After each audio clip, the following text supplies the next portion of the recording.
dan daya saya mau biasa gede.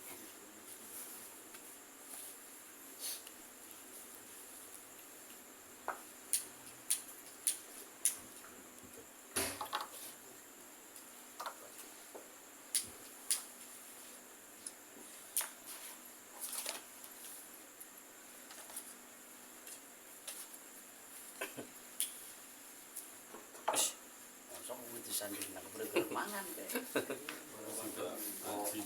mangan yang paling jeda benar aku swing gitu.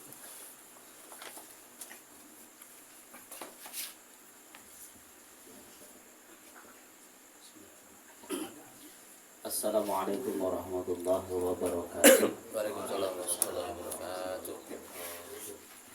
Bismillahirrahmanirrahim. Alhamdulillahilladzi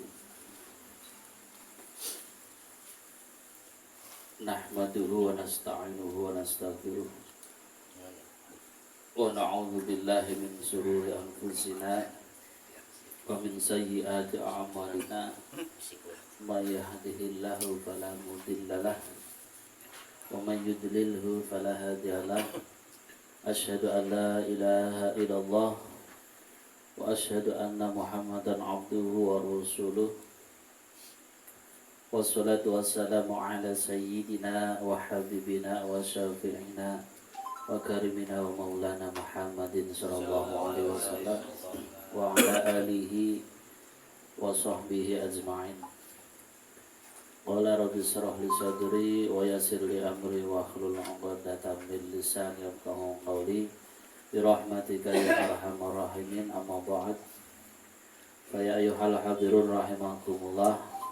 Matan sedaya hadirin yang dirahmati oleh Allah Subhanahu wa taala, yang saya hormati juga kepada Bapak Haji Sugeng yang saya hormati juga selaku Sahibul Bait. Mudah-mudahan tempat ini menjadi tambah barokah, wabil khusus untuk Haji Sugeng keluarga. Allahumma amin. Salawat serta salam kita curahkan pada junjungan kita Habibana wa Nabiyana Muhammad sallallahu alaihi wasallam yang kita harapkan syafaatnya besok di yaumil qiyamah. Allahumma amin. Seperti yang ada di dalam tema, saya disuruh untuk membongkar apa sih madhab Soekarno. Hebat banget kan, baru-baru ini ada istilah madhab Soekarno. Ternyata bukan hanya madhab itu kan, sekarang ada madhab Soekarno. Yang perlu kita ketahui sebenarnya apa sih yang dinamakan dengan madhab itu. Nanti ada muncul lagi tuh madhab yang lain selain madhab Soekarno tuh. Bisa madhabnya Habibie, Jokowi, bisa madhabnya Jokowi mungkin, bahkan bisa madhabnya siapa? Kalau di sini yang condong kepada kiainya siapa itu? Nah, nanti condong kepada madhabnya kiai atau madhabnya Kiai Basrudin. Wah, ya kan? Karena mereka gampang sekali ngomong masalah mazhab. Padahal yang urusannya dengan mazhab itu pasti yang ada kaitannya dengan agama, yang ada kaitannya dengan langsung ya terpaut dengan Rasulullah Muhammad Sallallahu Alaihi Wasallam. Karena kita itu orang awam, itu kan langsung kepada membuka hadis, contohnya membuka hadis yang langsung itu kan tanpa adanya perawi itu nggak bisa, karena kita nggak ketemu langsung dengan Rasul. Makanya butuh madhab. Nah, itulah madhab. Bagaimana kalau dengan istilah yang kemarin viral itu dengan madhab Soekarno?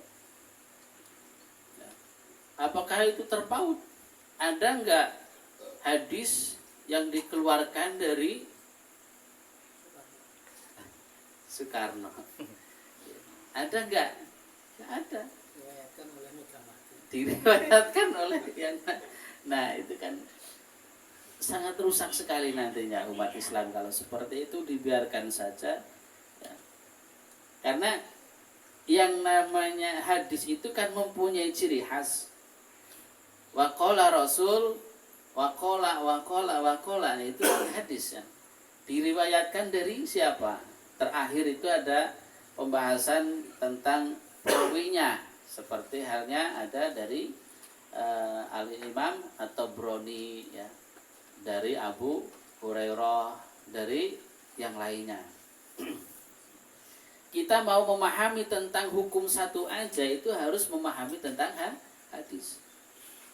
Kita untuk memahami tentang bagaimana sih hukumnya suami terhadap istri saja itu harus ada hadisnya. Apalagi ini urusan tentang negara, urusan tentang banyak orang ya, yang hubungannya itu di situ pasti antara selamat dan tidak selamat. Lalu kalau salah-salah kita menafsirkan sebuah hadis itu nantinya akan celaka tuh. Kayak yang kemarin dibacakan ayat Al-Quran ya kan, penafsirannya salah karena tidak menggunakan asbabun nuzulnya apa ketika ini ayat ini diturunkan gitu kan. Sehingga dalam melaksanakan aktivitas sholat itu sesuai dengan apa perintahnya katanya. Ini perintahnya sholat itu harus berjarak-jarak, harus dijarak, nggak boleh rapat. Nah itu madhab Soekarno kan nyeleneh. Padahal yang kita pahami di dalam hadisnya bahwa rapatkan dan luruskan barisan di dalam sholat itu bagian daripada sempurnanya sholat. Bagaimana wong hadis itu ada, kok terus ada di dalam Al-Qur'annya mengatakan bahwa ini sholatnya harus dijarang-jarang. Padahal ayat itu bukan diperuntukkan untuk hadis tentang barisan sholat. Gimana? Yang penting beda. Beda sama orang tadi ya. Sebab sekarang itu yang cepat viral itu memang yang beda-beda. Ya, sing beda-beda. Kita juga viral tuh. Karena paling beda. Paling ngeyel. Terus kan bubar malah ada ngumpul. Itu viral. Sekarang viral tuh nanti. Sama Ustaz Herman. Jadi kita itu umat muslim yang seharusnya kritis terhadap segala hal ya, bukan hanya kepada politiknya saja, tapi kita semua hal itu harus kritis. Bahwa apakah benar ketika seseorang mengatakan jangan sampai kita itu percaya terhadap orang-orang yang berbicara tentang kesatuan umat. Jangan sampai dipercaya omongan apapun, gak boleh dipercaya kalau sudah ngomong masalah kesatuan umat. Terus kalau kita nggak paham, Al-Quran juga memerintahkan agar supaya manusia itu bersatu. Berbeda itu nggak masalah, tapi kesatuan itu bukan masalah perbedaan. Wongnya yang namanya perbedaan itu udah dari dulu ya berbeda. Pendapat itu namanya khilafiyah. Kalau khilafiyah itu bukan yang menyebabkan terpecahnya sebuah golongan atau umat, tidak. Justru karena adanya perbedaan itu menjadi pemersatu, tidak menjadi masalah. Sementing pada nang salate yo madhepe maring kiblat. Angger kitab sucinya Al-Qur'an. Nabine ya Nabi Muhammad sallallahu alaihi wasallam. Wis ngono. Jadi tidak masalah. Sing aneh kan ketika mereka itu ngomong Al-Qur'an, tapi Al-Qur'an itu bagian daripada kaulnya Rasul, bukan kalamullah. Ya madhabnya Soekarno lagi tidak. Karena tidak memahami apa yang dimaksud dengan Al-Quran, apa yang dimaksud dengan hadis. Walaupun malaikat Jibril itu menurunkan Al-Quran itu kepada Nabi. Lah terus menungsa kaya dhewek ngono kuwi kan ngertine ya saka mushaf sing ana nang Al-Qur'an bahwa ini kalamullah. Karena dhewek ora krungu langsung ngono kan. Nek Kanjeng Nabi krungu langsung saka malaikat bahwa itu adalah wahyu. Ning sing salah itu karena memang pengertiannya itu sing ditokna saka Kanjeng Nabi yo hadis, wong Al-Qur'an itu ya tetap mentune saka Kanjeng Nabi. Nah, itu dikira pada baik. Nah, padahal ketika Al-Qur'an itu sendiri kan sudah kita ketahui bahwa apa yang membedakan antara Al-Qur'an dengan kaul orang Arab atau hadis-hadis itu kan. Nanti di situ ada kajian khusus ya tentang membongkar tentang apa yang dimaksud dengan kalamullah dan apa yang dimaksud dengan hadis. Nah, di sini saya hanya untuk membongkar itu tadi tentang mazhab Bung Karno. Apakah kita harus melawan atau diam saja atau mengikuti? Nah itu nantinya kalau kita nggak memahamkan tentang orang-orang di sekeliling kita, anak-anak kita nggak dipahamkan. Nuwun sewu sekarang itu sampai kepada pendidikan itu udah masuk tuh, yang dinamakan dengan apa namanya itu apa itu namanya kelalen tuh, masih ngerti ya apa tentang pendidikan itu? Bukan. Jadi sing kebebasan itu, kebebasan tentang beragama itu namanya apa? Kepercayaan. Bukan. Pluralisme. Itu pluralisme. Nah, itu di dalam masuk kepada pendidikan-pendidikan. Bahkan tadi ada informasi itu guru-guru juga sekarang sudah ditekankan, sudah di apa istilahnya itu ada ininya, ada ya kayak doktrin, oke diharuskan ini harus seperti ini ya gitu. Nah itu kan bahaya dan itu nantinya akan merambat kepada anak didik kan, sekolah-sekolah. Nah kalau kita nggak memahamkan terhadap anak-anak kita, terhadap saudara kita bahwa inilah bahayanya daripada pluralisme itu, bahayanya daripada kebebasan tentang beragama, bahwa kita itu kenapa harus Islam, kenapa pilih Islam, nah itu juga harus tahu. Kenapa sih kita Islam? Apakah kita Islam itu karena dengan adanya bapak, nenek, moyang kita itu Islam gitu kan?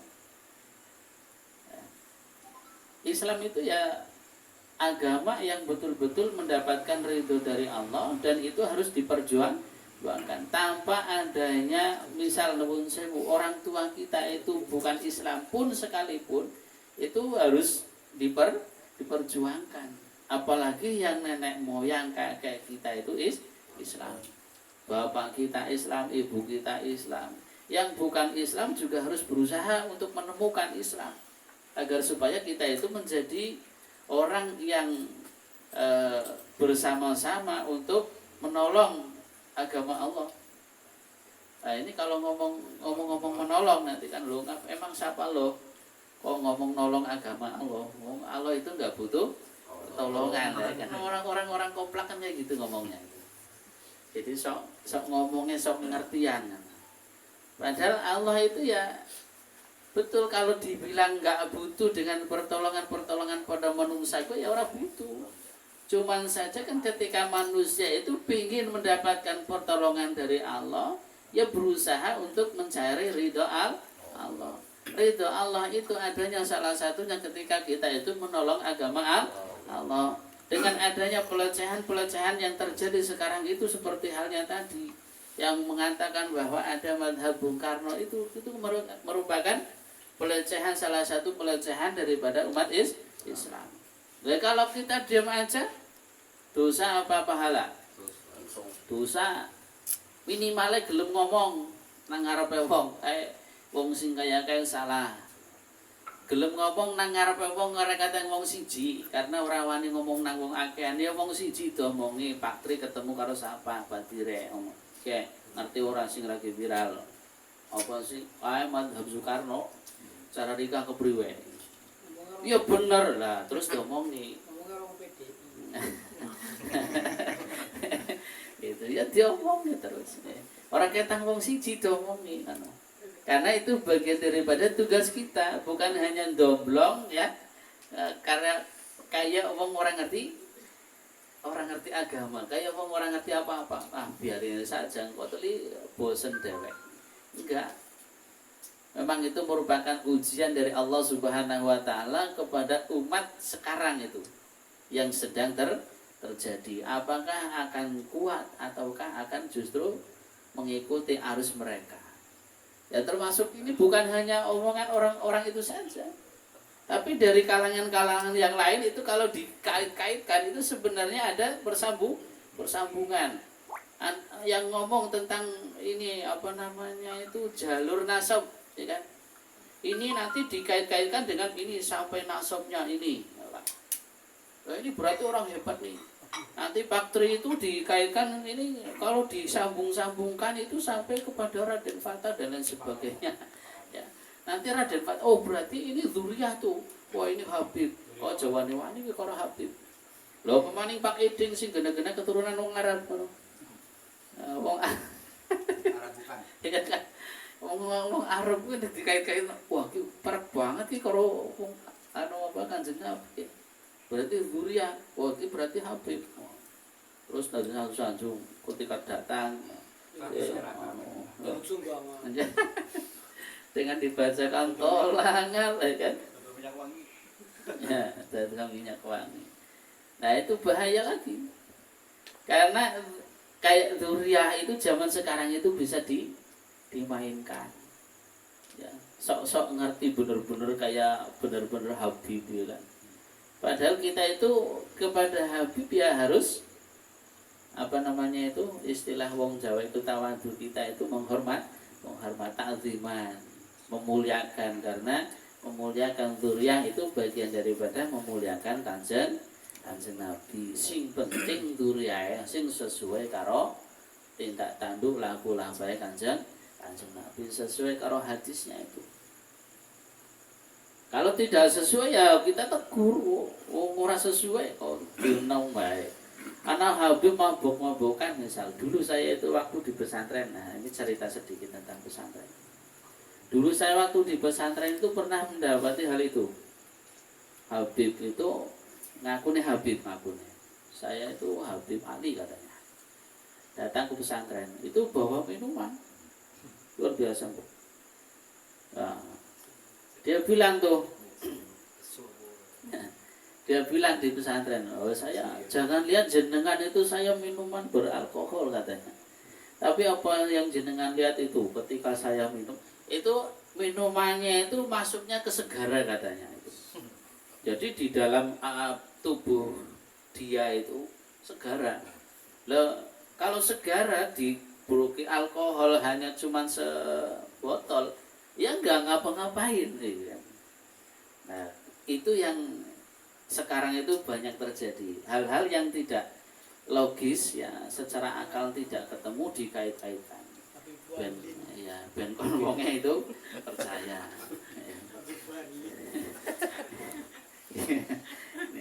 Ya itu juga bahaya. Jadi bukan hanya madhab Soekarno ya yang membahayakan, termasuk mereka membuat duriah gitu kan. Nah, itu nantinya juga akan bahaya kalau itu bukan asli duriah tapi diduriahkan. Ya. Kayak nanti Pak Iding itu ya kalau masuk kelompoknya mereka bisa jadi Habib, Al-Habib, Al-Alim. al-ulama wa apa gue sing duwe fadilah wah wis pirang-pirang judukane kok. Nah, ya. Sohibul karomah ya benar ya kan, sohibul karomah wah bahkan sampai kepada wasohibul hidayah lebih parah mana.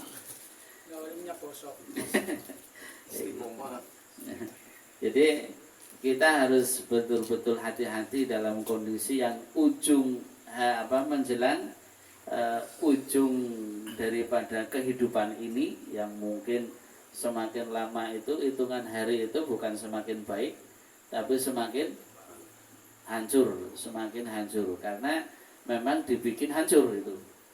Kalau kita selaku pengemban Islam dakwah yang kafah ini kan berusaha agar supaya hal-hal yang seperti itu dikikis, jangan sampai itu disampaikan kepada putra-putri kita yang memang itu masih labil pemikirannya, gitu kan? Masih labil pemikirannya karena putra-putri yang masih di bawah kayak ini kan putranya Pak Tri itu kan masih milih gitu kan, untuk menyerap yang bagus atau menyerap yang buruk kayak itu kan masih riskan sekali. Coba kalau gabungannya sama orang-orang yang suka nongkrong-nongkrong di pinggir jalan, itu nanti akan menjadi anak yang seperti apa. Makanya beruntung, ini punya bapak yang soleh, nongkrongnya di tempat ngaji. Medang itu hadiah kok. Ngaji Medang itu hadiah. Iya. Malah zaman biyen nek malah pergi, disindir malah pergi. Aduh Jan. Oh, biasa bae, Mas. Iya, malah justru bangga we. Dadi tukang ngaji itu aja isinan. Iya. Mas jangan Gusti Allah dikit ngaji. Iya. Kebre? Oh, wedangnya dadi mikir. Jan, bapake lah ngapa-ngapane buka kartu bae. Ya, sedikit humor. Jadi anak-anak kita juga itu harus dibimbing terus tuh. Anak-anak kita, saudara kita, kalau bisa itu semua saudara kita itu dibimbing agar supaya bisa mengikuti langkah-langkah orang-orang yang benar-benar soleh tuh. Karena sekarang soleh itu juga bukan standar yang seperti halnya dikatakan di dalam Islam. Soleh sekarang itu sementing manut karo wong tua jenengane soleh. Apa maning wis jenengane soleh pisan. Wis jenengane soleh manut karo wong tua gak soleh. Soleh kuat. Padahal sing kudune dijuluki soleh itu orang yang menjalankan perintah Allah dan menjauhi larangannya. Wong salah satu orang yang bakal mendapatkan ridho dari Allah Subhanahu wa taala itu kan orang yang menjalankan perintah dan menjauhi larangannya.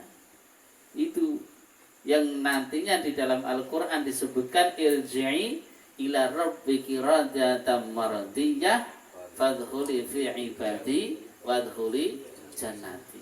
Itu di dalam Al-Qur'annya disebutkan seperti itu. Jadi standarnya itu bukan orang nuwun sewu, orang sing mungkur senenge sholawatan dan lain sebagainya, tapi ada hubungannya dengan duniawi.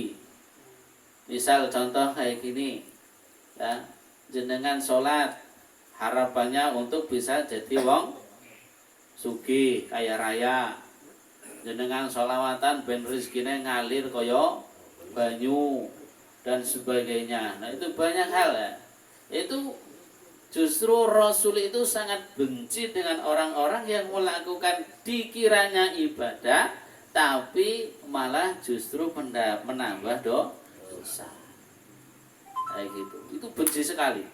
Dan sekarang itu orang-orang yang istilahnya itu kayak tadi yang bermadhab Soekarno itu ya banyak yang melakukan hal itu.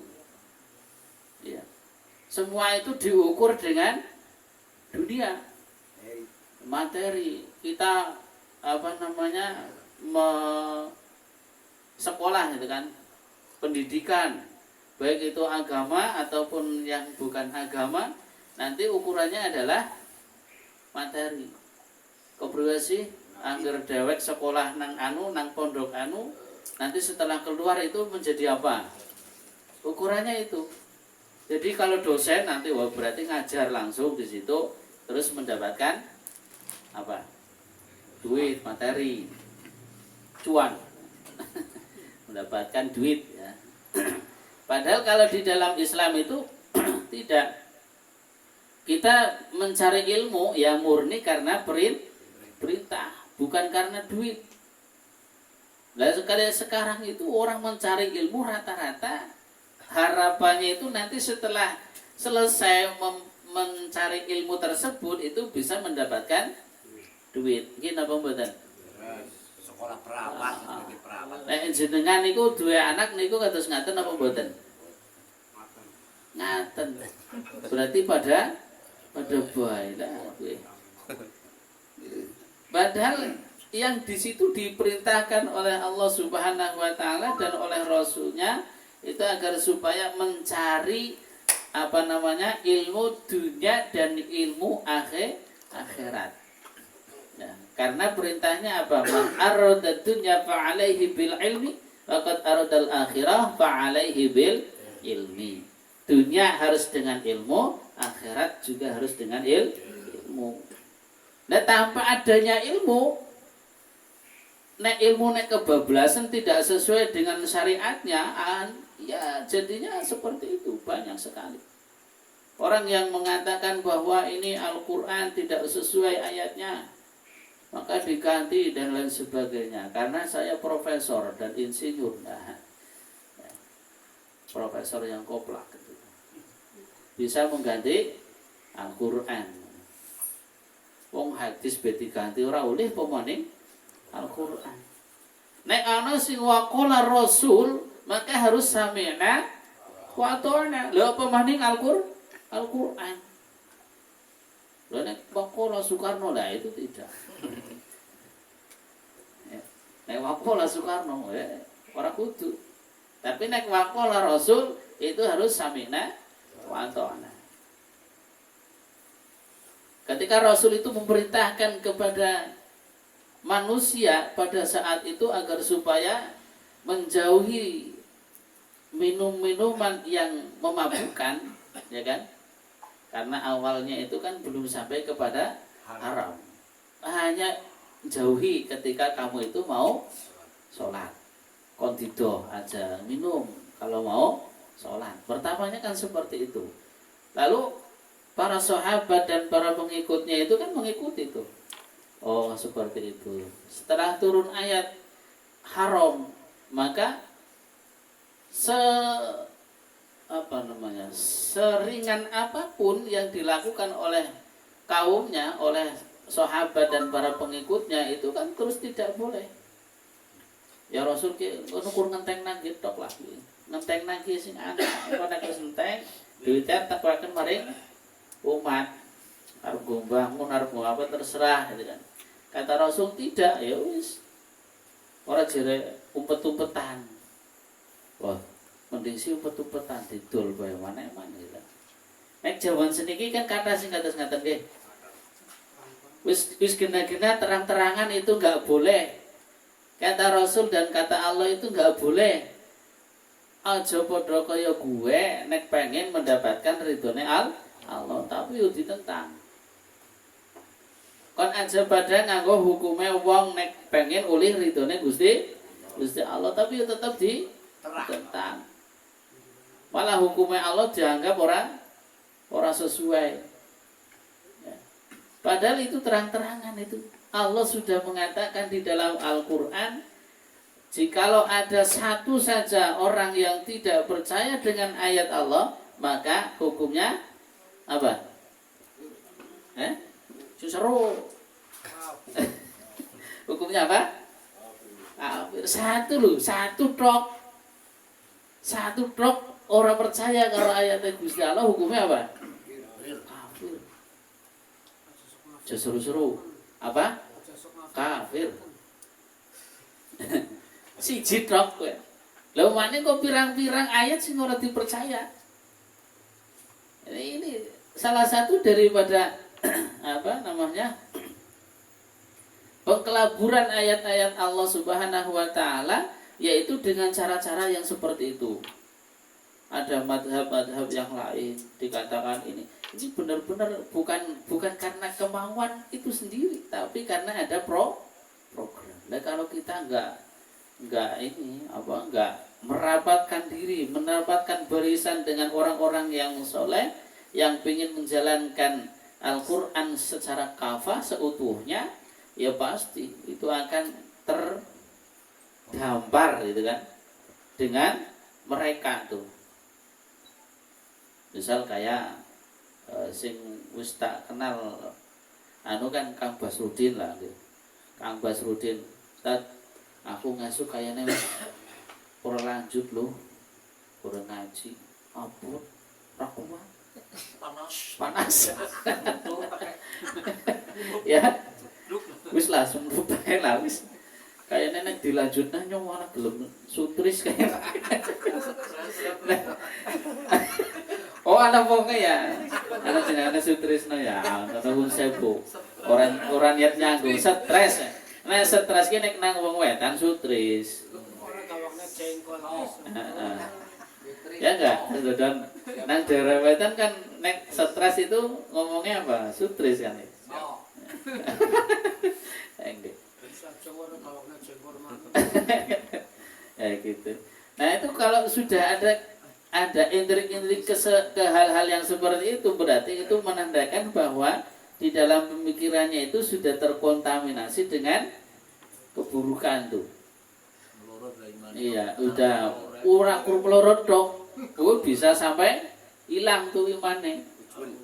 Lah bagaimana wong diberitakan satu ayat saja tadi tidak percaya dengan ayat Allah, maka hukumnya kafir. Lagi keperintah daripada orang-orang tertentu itu kan mau tidak mempercayai dengan Al-Quran, kon aja percaya. Al-Quran itu hanya dijadikan sebagai bacaan, tidak digunakan sebagai aturan. Kan berarti kon aja percaya. Loh, wong kafir kayak ngono kan berarti.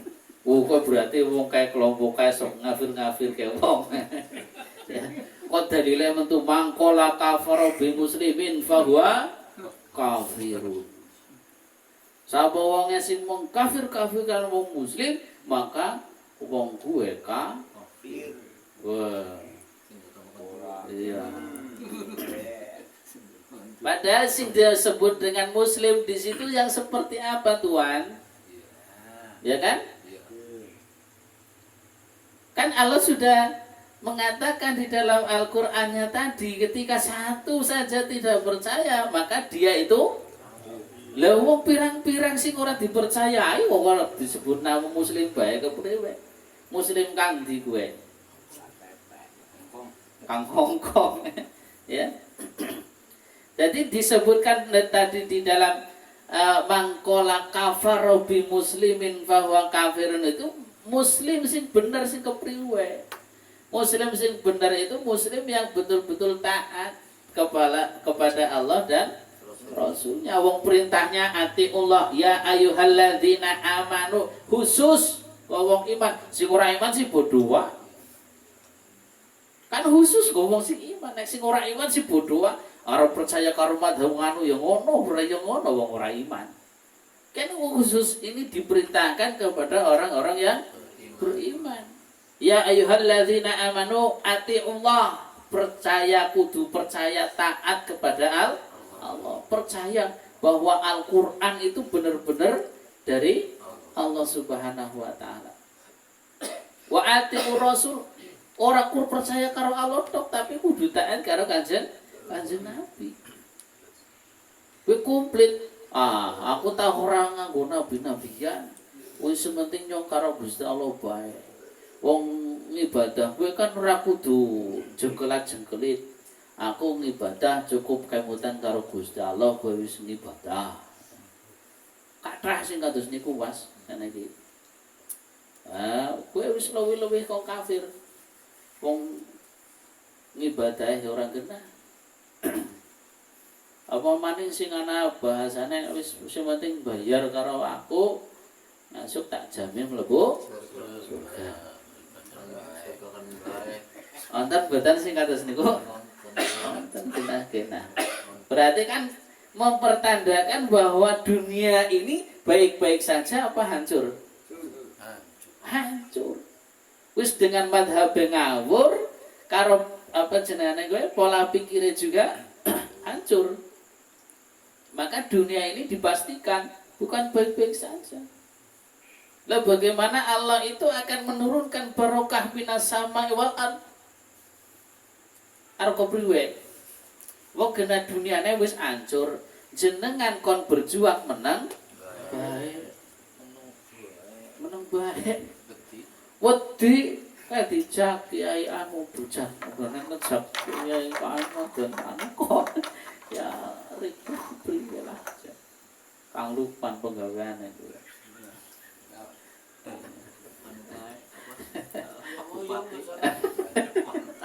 Angger kon ngajak karo kiyaine, ngajak kiai iki lho, Jan.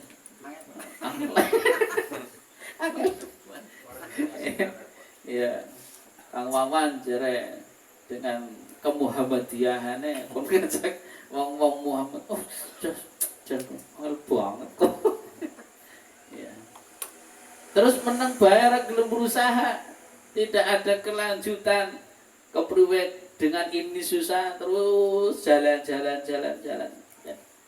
Oh dakwah nguplake nang kono, wong ponjian meneng benang ponjian ra gelem mindah menditi. Yo rasane rumangsane dunia gitu hanya seponjian tok. Ya.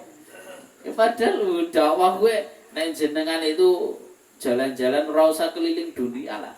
Keliling Majenang bae jenengan maring Majenang tekan Majenang keliling Majenang ora dunia. Oh ternyata Majenang over juga ya. Nah, dan daerah kana kayak urung sampai terhendus dengan dakwah-dakwah orang muslim. Malah didirikan gereja. Nah, berarti kedisitan jenengan innalillah. Kayak gitu. Padahal perintahnya tadi kan kita diperintahkan supaya ngajak, supaya dakwah kepada menuju kepada ridha Allah. Kalau kita ngajak kepada orang-orang, Mas, jenengan pengen nggak sih mendapatkan ridhonya Allah? Kepengin. Terus bagaimana untuk meraih ridhonya Allah? Jenengan sudah tahu nggak caranya? Nek karo Peter ngomongnya kayak gue baik. Jenengan tahu gak caranya untuk mendapatkan ridho Allah? Ora kok. Guna selama ini kayaknya rumangsane yung ya wis menjalankan perintah Allah untuk menggapai ridho Allah. Tapi ternyata gue orang ngerti. Maka diarahkan. Itu kita ngajak seperti itu, banyak trik lah, banyak hal. Aja kur nguplek ngomongna masalah apa gue nang ngono ibadah, aja kur nguplek masalah politik ya di inisiatif dewek terus. Kayak kita ini dengan kajian-kajian seperti ini, kayak Ustaz Dodon itu juga dengan kajian katronya ataupun yang lainnya itu kan. Itu dengan tujuan kita itu memahamkan mereka sebenarnya, memahamkan orang-orang yang belum begitu paham tentang pergerakan Islam itu harusnya seperti apa. Kayak gitu. Jadi kita kalau sudah memahami, maka berbicara tentang madhab-madhab yang ngawur-ngawur kayak tadi itu akan mudah untuk ini tidak boleh diikuti karena tidak sesuai dengan syariatnya seperti ini. Kalau mereka mengatakan bahwa ini madhabnya Syafi'i, coba seperti apa ilmunya Imam Syafi'i itu, sholatnya seperti apa, kan dipelajari itu. Oh ternyata jarang-jarang. Oh berarti nek jarang-jarang itu bukan madhab Syafi'i. Makanya mereka mengatakan madhabnya sendiri, yaitu madhab Soekarno. Sholatnya ya arang-arang, antara wadon karo lanang ya campur. Itu madhab dhewe. Berarti dudu Islam. Ya orang itu mengatakan bahwa saya bukan muslim, ya itu udah selesai. Wong kudu wong Islam ya silakan. Tapi nek ngaku wong Islam kok dengan cara yang seperti itu, nah itu masalah. Harus kita sadarkan bareng-bareng. Gak mungkin menyadarkan itu sendiri karena mereka juga berkelompok kayak gitu. Sampai jam berapa ini? Jam 11 Ustaz. Jam 11. Oh, Pak Kaji urung sidang rubah jam ki berarti. Masih jam 11 baik. Ada ini tanya jawab? Ustaz. Monggo. Dimulai saja. Warahmatullahi wabarakatuh. Waalaikumsalam warahmatullahi wabarakatuh. Intinya saja Ustaz. Pertanyaannya waktu menyampaikan kata-kata membaca sholawat karena niatnya untuk hartanya mengalir, juga sholat itu hartanya mengalir, itu ujung-ujungnya kan kelihatannya ibadah. Ternyata jawabannya Pak Ustadz itu bukan ibadah. Nah ini penjelasannya coba dijelaskan gimana itu? Ya itu kan dari penjelasan itu kan di dalam hadisnya kan mengatakan bahwa ketika ibadah itu kitabnya apa di dalam Ta'lim al-Muta'alim apa ya kalau nggak salah itu ada mengatakan bahwa kalau ibadah itu ada diembel-embeli dengan kepentingan urusan dunia maka tidak termasuk ibadah. Nah ini kaitannya dengan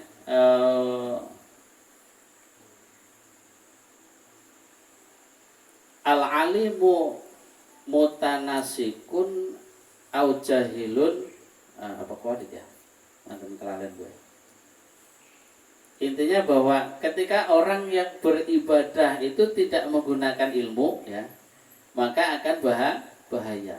Begitu juga orang punya ilmu, orang gelem ibadah juga bahaya. Intinya di situ ada pembahasan masalah itu. Dan itu makanya dalam posisi ibadah kita harus menggunakan ilmu. Sholawatan ya murni ibadah. Adapun di dalam sholawatan ternyata ada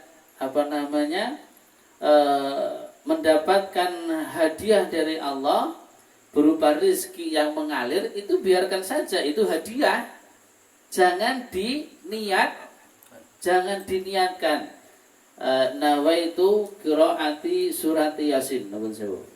Nawaitu qiraati surati Yasin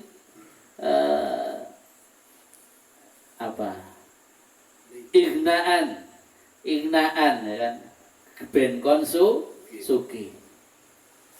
Nah itu kan bagian. Atau nawaitu qiraati sholawatin nariyatin. Nah, Ya. mensuki maning. Itu enggak boleh. Ya sholawatan ya bentuk ibadah. Tapi umpamanya suki untuk beribadah gimana Kak hartanya? Dan nek wis diniatkan dari awal sholawatane ben kon suki, nek suki temenan, yaitu tetap tidak mendapatkan ridho dari Allah. Nah, kan segala niat kan kita sudah dipelajari ya. Kalau niat itu ada nggak sholat yang kira-kira niatnya itu untuk sugih, ada nggak? Ada nggak? Sholat sing niatnya untuk sugih, ada nggak? Hah? Apa? Duha. Apa niatnya gue sugih? Jajal niatnya sing benar. Orang maksudnya niatnya sih bener, niat sholat duha itu niatnya sih bener. Coba ada nggak di situ untuk kekayaan? Ada nggak? Nggak ada. Cuman salahnya itu di dalam pemikirannya itu sudah terkontaminasi dengan pemahaman-pemahaman yang salah. Akhirnya nek pengen suki sholat duha, ternyata sholat duha kawit cilik tekan tua ora suki. Oke ini ngelembo berarti. Ya sholat duha itu bagian daripada nang kono ada waktu mustajab mustajabah. Kan setelah duha baru ada doa. Allahumma in kana rizqi fis samaa'i fa anzilhu, kan kaya ngono. Setelah doa itu kan artine kudu ngerti. Wong artine yo ngerti. Apa sih kowe jaluk apa kowe, Mas? Lah yo mbusu penting nang donga. Jerene ki dongane apik jerene itu. Ya gue sing orang taklite sing kebangetan taklid tapi temenan gue taklite manute sing jor-jorane iku. Pokoke nyong manut karo kiyaine, jare nek manut karo kiyaine mlebu surga nyong mlebu surga. Penak ngono. Jadi ya kudu ngerteni wong sebaik-baiknya doa, sebagus-bagusnya doa saja doa yang di ngerteni nang dewek. Kan sebaik-baiknya doa kan kayak gitu. Sing di ngerteni nang dewek. Jenengan jaluk ibarat nek digawe ibarat jenengan jaluk karo wong tua. Ujug-ujug mungkurnya dong tok. Wong tua aweh segak. Padahal pengennya gedang goreng. Terus ditolak. Aweh gedang goreng ditolak. Aweh maning apa? Jangan ditolak. Kan bingung wong tuane. Jaluk apa le? Jaluk apa sih kowe? Pengen bojo. Oh, pengen bojo. Kan kayak gue. Walaupun betul nek Allah itu maha tahu, ora usah diomong nabi wis ngerti. Ning butuhe ora seperti itu.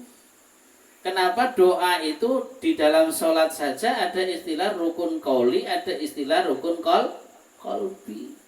Ana sing nang kono kudu dingerteni nang dhewek sing temenan secara banteng, gue banteng wis. Ngomong banteng. Usoli itu bagian daripada rukun apa? Rukun apa? Ya. Usoli rukun apa jejel? Rukun qalbi. Rukun sing bangsa ati. Jenengan arep salat kuwi ora usah kudu ribut. Usolli fardhul nisa'i seru banget, imamnya be ora seru sing arep makmum goreni seru banget kuwi ganggu. Wong kuwi anu rukun qalbi. Jadi langsung takbiratul ihram Allah nang kene usolli kuwi kaya kuwi. Ya ora ana istilah nang kono nggo kesugihan niku boten.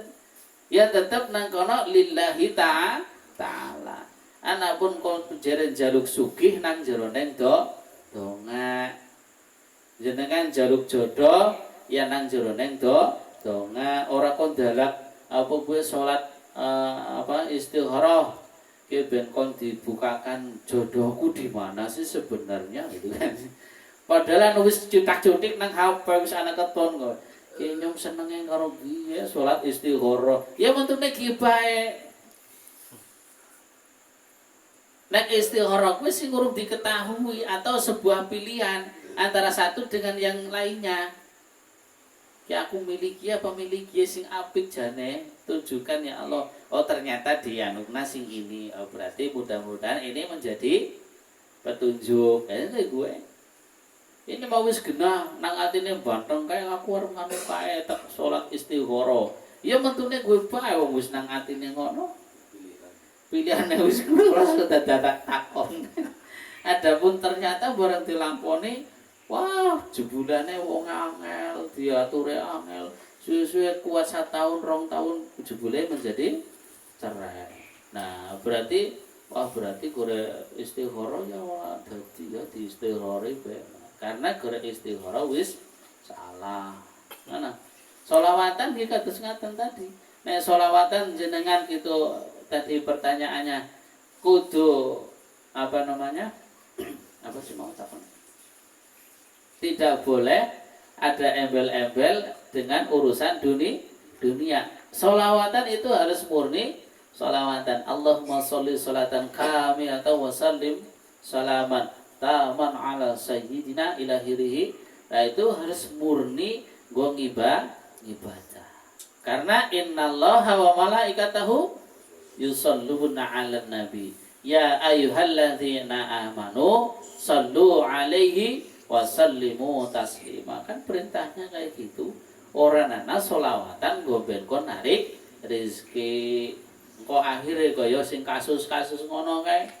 Penggandaan uang nganggo sholawat. Ya wong duit diganda-gandakna duwite sapa. Nek Kaji Sugeng dijaluk ya ora uli. Kan seperti itu. Maka harus jelas. Sholawatan ibadah, puasa yang ibadah, sing mlebu maring ibadah. Nah, ini puasa lagi ya. Puasa itu yang tidak disyariatkan itu bukan termasuk ibadah. Jenengan puasa weton ada enggak syariatnya? Walaupun kok bagi wong sing sok nglakoni yang ngetokna dalil hadis ana kuwi puasa weton. Padahal itu bukan hadis untuk itu. Kan kayak gitu. Jenengan puasane lahirnya dina apa? Dina Setu, ngesuk puasane dina Setu dipuasane nek paling rezekine gampang. Kaya ngono napa mboten? Terus. Nah, gue salah gue. Enggak boleh dilakoni. Ya. Ana maning sing puasa 40 dina. Jenengan pengen sakti mandraguna apa ora? Oh, pengen. Puasa 40 dina nggo ben kon sakti. Akhire yo sakti ora dosa maya. Dadi nek kayak itu sakti. Mati. Nah, aslinya mati. Orang mandang. Jadi sholawat harus murni sholawat ibadah. Adapun nanti mendapatkan rezeki yang mengalir itu bagian daripada hadiah. Nanten Malik. Oh, ada lagi. Lukman biasanya kalau cukup dia. Oh, ganti loh. Banyak problem ya. Monggo kok nanten. Baik, Mbak. Mbak Lukman. Biasanya Mbak. Orangnya lagi loading dikit nih. Alhamdulillah. Info di sini. Dengan istri rasi. Langa lupi aja. Oh iya, gue takonan banget. Tapi kok debat karo piye? Yang berang bocor podokan bodoh. Perlu itu yang potong. Maksudnya. Ya, monggo. Masa itu kan ini apa? Satu bulan produk fikih serta usulnya itu ya. Nah, berarti kan bahas sholat, bahas misalnya fikih ibadah itu kan perlu dibahas ya, atau fikih muamalah. Nah, kalau saya pernah mendengar bahwa Soekarno itu kenapa bisa disebut dia itu apa salah satu ya imam mazhab. Sebenarnya ini kan karena Panji Gumilang itu kan, Panji Gumilang biasa itu. Jadi ada pembelaan terhadap apa yang dikatakan Panji Gumilang, bahwa sebenarnya Soekarno juga membahas itu di buku Di Bawah Bendera Revolusi, katanya seperti itu. Tapi ada nggak sih Di Bawah Bendera Revolusi itu membahas tentang tata cara sholat beserta usul fikihnya, tata cara zakat beserta usul fikihnya, ada nggak kita sehingga bisa disebut sebagai mazhab? Ya. Yang saya pahami mungkin atau keterbatasan saya mungkin apa gimana gitu ya. Ya jelas selama saya sekolah itu kayaknya belum pernah tuh ada mendapati hal-hal seperti itu ya di bawah bendera revolusi itu nggak ada gitu. Kalau saya nggak pernah sih mendapati hal itu. Ya kalau misal ada kan mereka bisa coba tunjukkan bukunya benar-benar ada apa enggak. Kalau buku gitu kan. Terus rujukan daripada fikih kan jelas itu. Nggak boleh merujuk daripada selain daripada Al-Quran, hadis, ijma dan qiyas. Dan 4 mazhab itu tidak ada perbedaan itu yang kaitannya dengan rapat dan luruskan barisan. Ya, itu nggak ada yang berbeda. Ya apa kurang hebatnya 4 mazhab itu? Yang masyhur kan itu 4 mazhab itu kan. Walaupun mazhab itu sebenarnya lebih banyak ya kan. Tapi yang masyhur itu kan 4. Kalau di dalam Islam kan dikatakan bahwa adanya mazhab itu semenjak daripada kemunduran, justru makanya kemunduran daripada Islam, karena sudah dibatasi itu. Orang-orang yang pintar itu sudah mulai dibatasi, dikikis itu, jangan ngomong masalah perbedaan itu udah mulai sebenarnya. Tapi paling tidak kita kan merujuk kepada 4 mazhab itu saja udah cukup ya untuk menjalankan aktivitas fikih, aktivitas ibadah, itu udah cukup. Gak ada mazhab yang lain pun, misal kayak mazhab yang baru, ada lagi mungkin kalau orang yang hebat ini seorang Insinyur atau profesor? profesor doktor lah ya, profesor doktor si A ini saya jadi mazhab, itu nggak butuh, karena kita itu udah merujuk kepada mazhab yang 4 itu aja doang. Wong satu mazhab aja kadang-kadang nggak selesai kitabnya, coba ya kan? Satu mazhab itu kitabnya ada berapa ribu, itu dari satu mazhab saja. Duror katam. Kok ngaji gak cuma berapa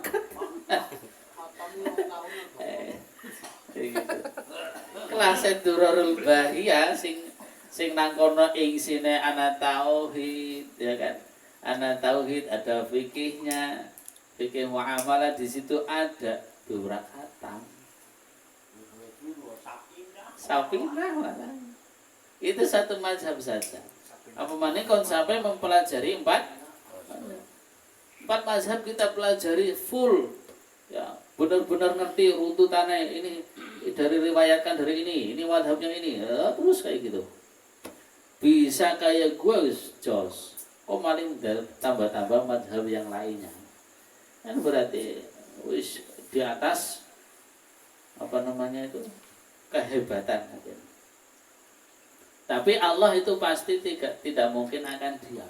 Nanti akan menunjukkan siapa sebenarnya orang ini. Nah, ternyata kan belum lama juga terus menunjukkan cara salamnya. Nah, kan itu ketahuan. Oh, jebulane gue salam be kaya gue. Oh, berarti yo nganah arae. Jadi Bani Israel keturunan dari ya benar keturunan dari Nabi. Nah itu makanya nasab-nasab nanti bisa di otak-atik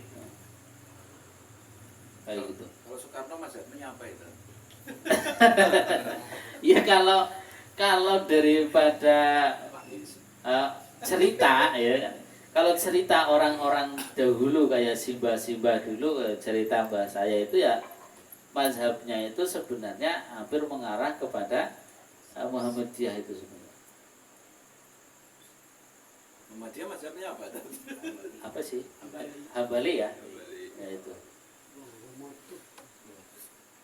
Sebenarnya kalau cerita dari mbah-mbah saya karena saya nggak mengalami kan masanya Soekarno kayak apa, cuma cerita dari simbah-simbahnya. Mbah saya cerita kayak itu bahwa dulu kayak gini ketika dia itu beribadah seperti ini. Oh kayak gitu. Tapi kalau melihat dari kepada cerita yang lain, kebiasaan dia itu ada orang Jawa sing ngomongna bahwa si A ini nikah dengan Nyi Loro. Nah, berarti kan itu nggak ada hubungannya dengan Muhammadiyah akhirnya. Oh, berarti kecampuran mungkin. Iya, kayak gitu. Ya, emang seperti itu riwayatnya. Kan itu sudah bukan merupakan cerita yang ini saja ya. Termasuk adanya apa itu yang di Jakarta itu Munas, atasnya itu kan riwayatnya itu rambutnya kayak gitu. Jadi kalau tadi bertanya tentang apa sih mazhabnya ini ya mungkin nggak bermazhab mungkin. Ada yang lain? Monggo. Masih kemungkinan itu isu ya, yang yang mazhab. iya bisa mengarah ke, kalau kepada politik itu ya pengalihan isu agar supaya isu-isu yang lain itu mandan ya kendor. Kita mau udah biasa dengan hal-hal kayak gitu. Ya, monggo. Waalaikumsalam. Balik ke mazhab tadi 4, itu mazhab kan tidak bisa dijadikan dasar warisan hukum. Iya. Ke arah kira ya. Betul. Cuma sekarang kan banyak pergeseran, akhirnya kalau kita sudah taklid ke satu mazhab itu akan dijadikan landasan hukum. Sekarang kenyataannya kan banyak kayak gitu. Itu saya minta penjelasannya tentang masalah itu.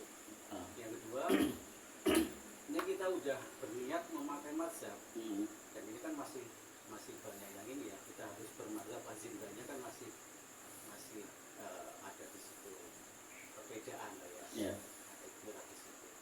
Cuma kalau kita memilih, semua saya bermazhab ke Jalur Imam Syafi'i.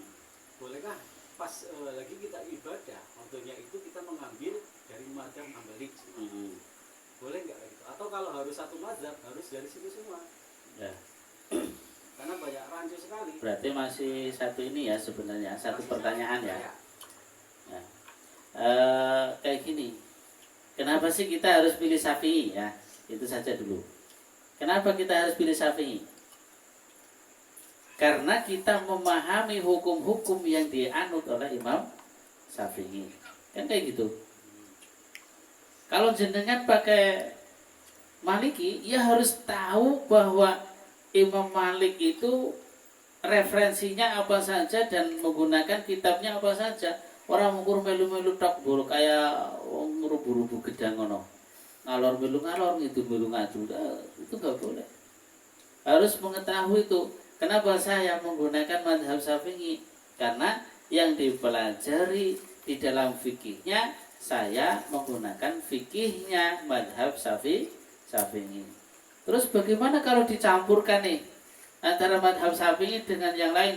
Contoh dalam ibadah, jenengan itu kalau mazhab yang lain bukan menggunakan Syafi'i, dalam wudhu saja udah kacau. Misal jenengan wudhu tuh, selesai wudhu, wudhunya menggunakan mazhab Syafi'i contohnya. Lalu dalam kondisi yang lain batalnya itu tidak menggunakan Syafi'i. Itu bagaimana? Sedangkan batalnya di dalam selain Syafi'i itu kan kita ngemek wong wadon. Walaupun kabiro ini, tapi bila syahwatin maka tidak batal. Kan kayak gitu. Tapi kalau dalam Syafi'i bila haila baru tidak batal. Kalau ada penghalang ini nih apa? Kain, ya kain penghalang kain maka tidak batal. Tapi kalau langsung ya mashul khuf apa ya ngemek kulit lah kabira ini aznabiyah ini maka batolat wudu'uhu. Nah, makanya keterangan di situ kalau urusan masalah batal, urusan ibadah itu ada keterangan illa fil haji. Kecuali dalam kondisi haji. Nek jenengan haji itu wudune nganggo apa, batale nganggo apa terserah, itu illa fil haji karena darurat. Bukan dalam darurat pun, misal jenengan di sini ya, bukan dalam haji, misal di sini pun. Karena kondisi yang memang memaksa sehingga itu harus menggunakan madhab yang lain, maka ya boleh karena memang hukumnya yang dihukumi adalah darurat. Bukan darurat ya. Kalau darurat kan kemelaratan. Darurat itu benar-benar darurat. Nah, itu boleh. Tapi kalau dalam kondisi ibadah baik wudhu, batalnya wudhu, sholat ya, sholat saja misal kayak gini. Jenengan satu menggunakan Syafi'i, yang satu menggunakan madhab Hanafi. Yang sama-sama kunut Hanafi ada.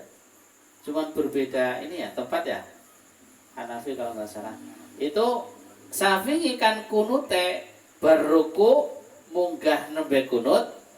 Nah, kalau madhab yang lain itu kan ada yang langsung setelah membaca suratan langsung kunut. Coba nek itu terus dilakukan sama orang yang bersamaan. Agi jamaah, imamnya ruku pada kunutnya ya. Imamnya ruku terus munggah nembe kunut, yang makmumnya apa? Kunut langsung kunut gue. Bahkan anak sing ora kunut. Karena dalam kondisi yang memang tidak tahu carane makmum. Kan akhirnya kacau. Sing siji kunute berruku, sing siji bar maca suratan langsung kunut. Kan kacau akhirnya. Apakah terus makmum kudu ngomong, para jamaah nyongke nganggo madhab Syafi'i ya, kunut ya, nek ora kunut tewas. Nah, karena kondisi yang ketidaktahuan orang nenek ilmu kan kayak gitu sekarang kejadian kan. Orang Nawun Sewu Muhammadiyah dengan NU lah ya, karena yang masyhuran itu ya. Aja ngomong dewek. Ngomong Muhammadiyah dengan NU, yang satu kunut, yang satu tidak kunut. Sing dadi imam kunut. Sing dadi makmum karena Muhammadiyah ra kunut menong bae kaya wong kami tunggangan ngono. Ora jere milu amin. Wong nek paham, wong didongakna mosok ora amin. Allahumma hdina fiman hadait. Ya Allah, mudah-mudahan tuduhkanlah orang ini atau berilah hidayah orang ini seperti halnya orang-orang yang dikasih hidayah. Mosok meneng baik, lagu. Apa ngene amin, gitu. Malah sedak kok meneng bae. Nang atine karo ngomong asem lah, ngerti surat jamaah. Ya batal surate. Gitu. Wong orang ngetutna karo imam ya wis batal, menang bae kan menang bae di dalam kunut itu kan bagian daripada tidak mengikuti karo imam. Ya batal salatnya. Bisanya batal karena orang ngerti. Nek ngerti kudune begitu imamnya kunut ya melu amin. Begitu juga kebalikannya. Sing dadi imam ke wong sing ora kunut, sing makmum wong kunut, ya aja terus kunut wong makmume ora imame ora kunut. Imame langsung sujud ya nang dhuwur dhewekan, malah dicengkeweng kunut, malah ora kunut. Ya ini batal kabeh. Pernah. Dah gue karena memang orang dua kucing. namanya cekeweng. Kunut nah. Akhirnya batal kabeh. Sing dadi imame ya karena dicengkeweng terus manut, dhewe kan batal. Apa maning sing nyengkeweng. Lho ana imam kok dicengkeweng kan kurang ajar kowe makmume. Gitu. Jadi kenapa pentingnya kita itu menggunakan satu mazhab ya dalam beribadah. Ya. Dalam beribadah itu kenapa menggunakan satu mazhab? Karena antara mazhab yang satu dengan yang lainnya itu ada ikhtilafiyah, ada perbedaan. Tanya Dad, Ya, monggo. umpamanya yang jadi imam madhab Hambali, yang makmum Syafi'i. Nah, apakah pertanyaan saya nih, sholat berjamaah itu sah atau tidak? Oh ya sah. Itu maksudnya Iya. mau makur kesu yang ragunut ya gua akhirnya kan jadi Iya sah dan bisa neraksa karena ngerti ilmu. Angger ngerti ilmu ya kudune sah. sampai kan Kepriwe imame. Wong imam itu kan nggak boleh izin. Kayak kunut ya. Kan nggak boleh. sampai imam dicekel Didelok dhisik jamangae. Jakarta urut Iya. sing anu pirae ngomong pirae. Iya, delok dhisik jamangae. Ki kunut apa ora? Ora. Oh iya wis. Ya salah. Ya. Ya keputusan itu ada pada imam. Ora usah ndedak takon maring jamaah musyawarah dhisik. Ya apike kunut ora ya. Kuwi ngomong-ngomong mazhab Soekarno itu kunut apa enggak?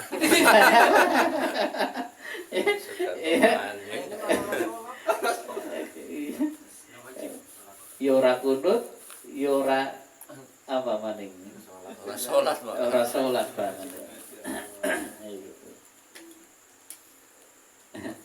Jadi sing penting ngerti ilmu. Nek kudu wong sing jenenge makmum itu hukumnya kudu manut Imam. maring imam selama imamnya itu menjalankan perintah. Kecuali nek imamnya memang salah kan kudu diingatkan sama makmum. Subhanallah. Subhanallah pindho ping telu ora mufaraqah. Ojo ping telu subhanallah kanggo tulis salah yo batal. Aja sampai ping telu subhanallah pindho rampung kok ora gelem berubah maka mufaraqah misah. Angger sinang burine imam berarti langsung maju ganteni imam. Sing ngerti kok ngono. Ya ngarep jurnal kudune imam paham oh nek ana sing maju berarti batal. Wong Islam itu sebenarnya makanya Islam itu indah agar sesuai dengan aturannya, nganggo ilmune. Islam gue ruwet karena orang nganggo ilmu. Ngaji. Lah iya, ngaji, engko ngaji angel. Kok ngaji padha angel. Ngaji fikih sing mangkat rong blinding. Iya. Kowe. Bang Lukman mangan wae. Wong disandingi nggo ilmu maning target setitik ora ilmu titik ora Santri sejati ini rata mangkan santri sejati. Dadang. Ada lagi? Kang Trisno kayaknya adu mayung kok ya. meresapi banget. Hah? Meresapi banget. Ya. Kesel ngoncet jengkol. Aduh iya. Jengkolnya ora didelok ngene lah. Harus semutan ya tangan. Mangkok kae. Mangkok. Tusuknya harga baru. Ada lagi? Itu tadi kalau imamnya itu kunut, ini terutama sholat yang bukan sholat subuh ya, sholat Ya. Jumat, yang nggak biasa itu kan langsung begitu ruku apa sambil duduk langsung sujud, Nah, dan ternyata imamnya itu kunut, itu kira-kira termasuk apa ya, gerakan yang berlebihan atau enggak itu?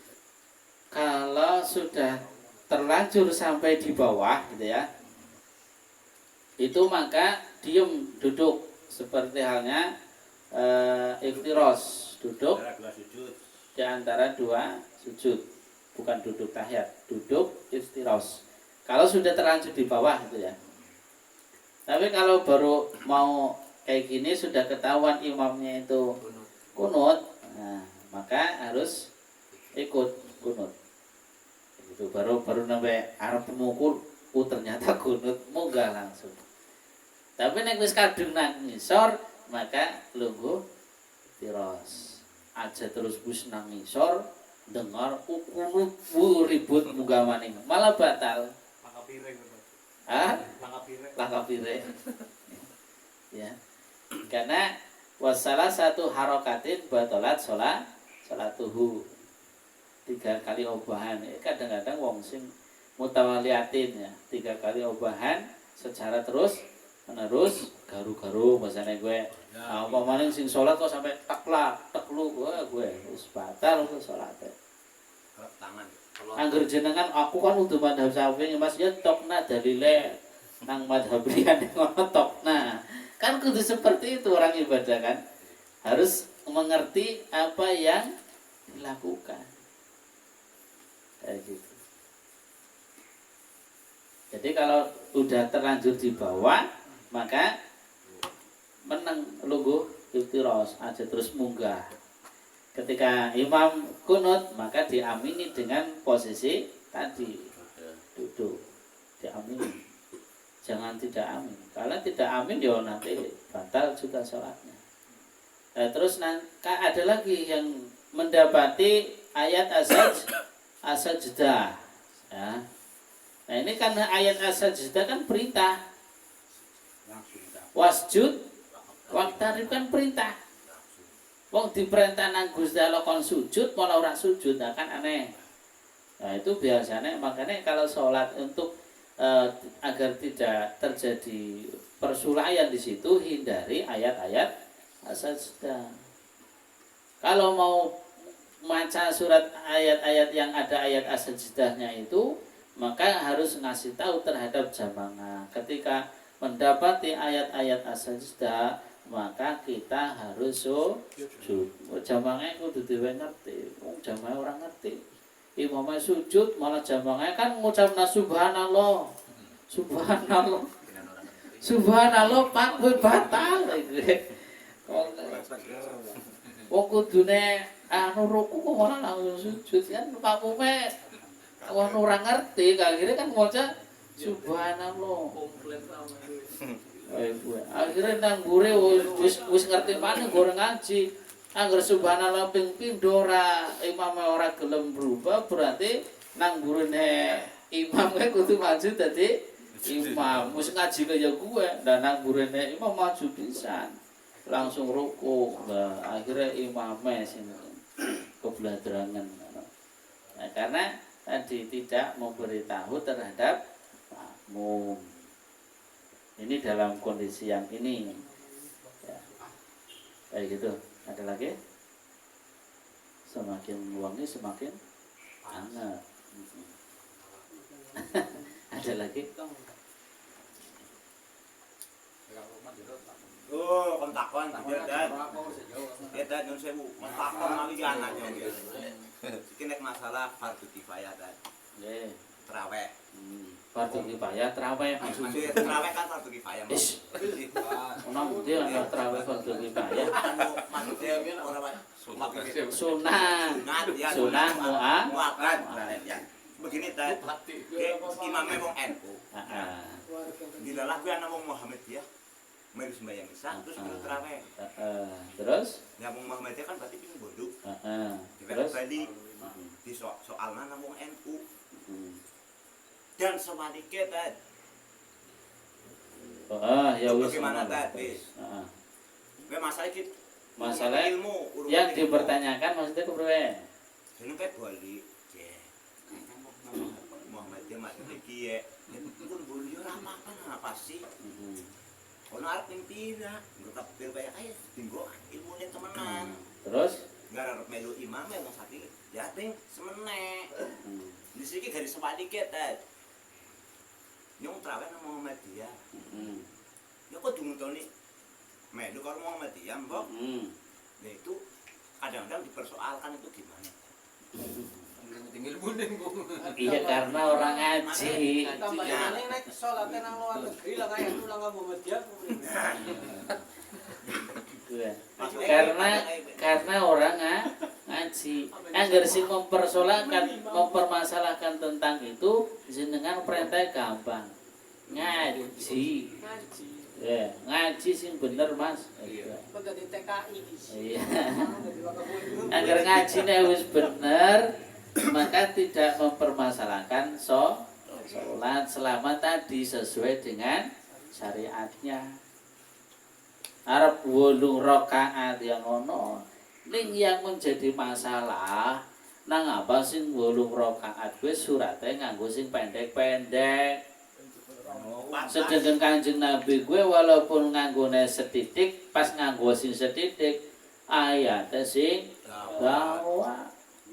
Ngomong tiru Kanjeng Nabi ya orang anak nganggo mulai kami jalan yakuni be apa bania be bajine be faktornya aja ngomong itu jauh banget.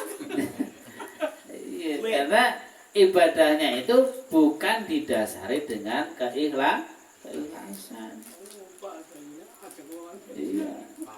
Nek Kanjeng Nabi kan walaupun nganggo pas suatu saat kuwi nganggo sing rakaat titik, ning ayat sing dibaca itu panjang. Nek rokaate akeh tapi kilat khusus. Lha apa maneh kowe padha bae rakaat akeh 20 rakaat ya, 20. Patas, likur lah. Salikur. sampai batas kowe. Ya kalau dalam ceramah ngae kepriwe lah. Ceramah ini kok patas. Ya makanya kan wong rakaate dawa tapi 7 menit rampung. Ya kan nang kono yang namanya ibadah itu ada syarat dan rukun. Tadi syarat dan rukunnya itu terpenuhi atau tidak. Rukunnya apa bae? Rukun sing bangsa kaul apa bae? Coba dirungokna gure maca Fatihah bener apa ora? Wala dolin amin. Ya kepriwe gure? Wala dolin amin. Kepriwe gue? Ya ora ana rukune jenengane.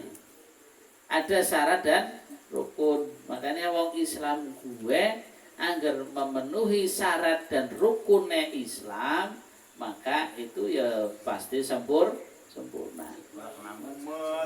Ora mungkin nolak karo apa? Syariat. Kan kurang kepriwe Mas, yang wis menjalankan syariat, puasa wis, zakat wis, apa meneh?